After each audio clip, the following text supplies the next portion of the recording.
Mr. Lee, I found a polyp here. I'm gonna have to take it out. We're gonna put a cold pad on your leg here. It's not gonna hurt. Oh, is it big? Is it serious? How big is it? Oh, it's a good sized polyp. Let me take this out. Let me concentrate. Don't move. Snare, please. How many polyps did you take out?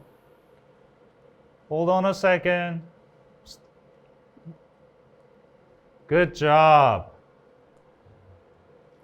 We took out 2 polyps, one big, one small.